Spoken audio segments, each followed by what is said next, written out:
جب عثمانی فنون اور اسلامی خطاطی کو بھی بہت فروغ ملا۔ 19ویں صدی کے آغاز میں بغاوت کا ایک دور شروع ہوا اور ترقی پسند سلطان محمود ثانی کے عروج کا نتیجہ بھی بنا۔ اس کے ساتھ ہی دور تنظیمات کا آغاز ہوا جس نے سیاسی اصلاحات کی اور شہر میں نئی ٹیکنالوجی متعارف کروانے کی اجازت دی۔ اسی دور میں شاخ زریں پر پل تعمیر کیے گئے اور 1880 کی دہائی میں قسطنطنیہ باقی یورپی ریلوے نیٹ ورک سے منسلک ہو گیا۔ جدید سہولیات جیسے پانی کی فراہمی کا نیٹ ورک، بجلی، ٹیلی فون اور ٹرام آہستہ آہستہ اگلی دہائیوں میں قسطنطنیہ میں متعارف کروائے گئے۔ 1919 سے 1922 میں ہونے والی ترک جنگ آزادی کے بعد انقرہ میں ترکی قومی اسمبلی نے 1 نومبر 1922 کو سلطنت عثمانیہ کا خاتمہ کر دیا اور آخری عثمانی سلطان محمد وحید الدین کو ترکی کے لیے نامناسب شخص قرار دے کر ملک بدر کر دیا۔ 17 نومبر 1922 کو برطانوی بحریہ کے جنگی جہاز ملایا پر سوار ہو کر وہ جلات وطنی میں چلے گئے اور 16 مئی 1926 کو سان ریمو اطالیہ میں انتقال کر گئے۔ 24 جولائی 1923 کو معاہدہ لوازن پر دستخط ہوئے اور قسطنطنیہ کا قبضہ 4 اکتوبر 1923 کو شہر سے اتحادیوں کی آخری افواج کی روانگی کے ساتھ ہی ختم ہو گیا۔ انقرہ حکومت کی ترک افواج 6 اکتوبر 1923 کو ایک تقریب کے ساتھ شہر میں داخل ہوئیں جس کی کمان شکرو نائلی پاشا کر رہے تھے۔ اس دن کو یوم آزادی استنبول کے نام سے یاد کیا جاتا ہے اور اس کی سالگرہ ہر سال منائی جاتی ہے۔ 29 اکتوبر 1923 کو ترکی قومی اسمبلی نے ترک جمہوریہ کے قیام کا اعلان کیا اور انقرہ کو اس کا دارالحکومت قرار دیا۔ مصطفیٰ کمال اتا ترک جمہوریہ کے پہلے صدر بنے۔ ناظرین، استنبول بنیادی طور پر بازنطینی اور عثمانی فن تعمیر کی وجہ سے جانا جاتا ہے، لیکن اس کی عمارتیں مختلف اقوام اور سلطنتوں کی عکاسی کرتی ہیں جنہوں نے اس شہر پر حکمرانی کی۔ جنوائی اور رومی فن تعمیر کی مثالیں استنبول میں اپنے عثمانی ہم منصبوں کے ساتھ دکھائی دیتی ہیں۔ کلاسیکی یونانی دور کی کوئی تعمیر باقی نہیں بچی، لیکن رومی فن تعمیر زیادہ پائیدار ثابت ہوا۔ قسطنطنیہ کا گھڑ دوڑ کے میدان میں تھیوڈوسیوس کا بنایا گیا ستون سلطان احمد چوک سے اب بھی نظر آتا ہے اور 4 صدی کے آخر میں تعمیر کی جانے والی والنس آبراہا کا ایک حصہ ضلع فاتح کے مغربی کنارے پر نسبتاً برقرار کھڑا ہے۔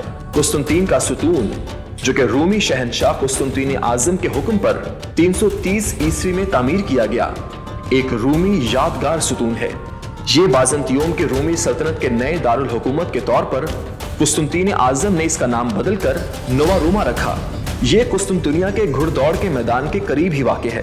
ابتدائی بازنطینی تعمیرات میں گنبد اور محراب روم کے کلاسک ماڈلز کی پیروی ہے، لیکن آیا صوفیہ اصغر میں اس کی بہتری کا فرق صاف ظاہر ہوتا ہے۔ استنبول کا سب سے قدیم بچ جانے والا بازنطینی گرجا گھر کھنڈروں میں بنایا گیا۔ استودیوس کی خانقاہ، جو کہ 454 عیسوی میں تعمیر کیا گیا تھا، 1261 عیسوی میں قسطنطنیہ پر دوبارہ قبضہ کرنے کے بعد بازنطینیوں نے موجودہ 2 اہم ترین گرجا گھروں خوراجہ گرجا گھر اور پاماکا ریستوس گرجا گھر میں توسیع کی۔ بازنطینی فن تعمیر کی سب سے دیدہ زیب عمارت اور استنبول کے سب سے نمایاں ڈھانچوں میں سے ایک آیا صوفیہ ہے۔ اس کے مرکزی گنبد کا قطر 31 میٹر ہے۔ آیا صوفیہ صدیوں تک دنیا کے سب سے بڑے گرجا گھر کی حیثیت سے برقرار رہا اور بعد میں اسے ایک مسجد میں تبدیل کر دیا گیا۔ تاہم ایک عرصے تک یہ عجائب گھر بھی رہا، لیکن 24 جولائی 2020 کو جمعہ کے دن اس کو مسجد کی حیثیت میں کھول دیا گیا اور ترکی کے صدر رجب طیب اردگان سمیت کئی لوگوں نے وہاں جمعے کی نماز ادا کی۔ استنبول میں عثمانی فن تعمیر کی سب سے قدیم بچ جانے والی مثالوں میں انادولو حصاری اور قلعہ روملی حصار شامل ہیں، جنہوں نے شہر کے محاصرے کے دوران عثمانیوں کی مدد کی۔ اگلی 4 صدیوں کے دوران عثمانیوں نے استنبول میں عثمانی فن تعمیر کے کئی نقوش چھوڑے، بڑی مساجد اور دیدہ زیب محلات بنائے۔ سب سے بڑا محل توپ کاپی محل فن تعمیر کی ایک متنوع مثال ہے۔ حرم کے اندر باروکی سے لے کر اس کے جدید کلاسیکل طرز تعمیر کا اندرون مکتب، شاہی مساجد میں فاتح مسجد، بایزید دوم مسجد، یاوس سلیم مسجد، جامعہ سلیمانیہ، سلطان احمد مسجد اور یینی مسجد شامل ہیں۔ یہ سب 16ویں صدی اور 17ویں صدی میں سلطنت عثمانیہ کے عروج کے دور میں تعمیر ہوئیں۔ اگلی صدیوں میں خاص طور پر دور تنظیمات کی اصلاحات کے بعد عثمانی فن تعمیر کو یورپی طرز کے ذریعے سر انجام دیا گیا۔ اس کی مثال شاہی نور عثمانیہ مسجد ہے۔ استقلال ایوینیو کے آس پاس کے علاقوں میں جدید کلاسیکل طرز کے عظیم الشان یورپی سفارت خانوں اور عمارتوں کی قطاریں بھری ہوئی ہیں۔ اس کی عمدہ مثال دولما باغچہ محل ہے۔ ناظرین، اگر آپ کو ہماری یہ ویڈیو پسند آئی تو اسے لائک کیجئے، شیئر کیجئے اور ایسی مزید ویڈیوز کو دیکھنے کے لیے ہمارے چینل کو سبسکرائب کیجئے اور بیل آئیکن کے بٹن کو دبانا مت بھولیے گا۔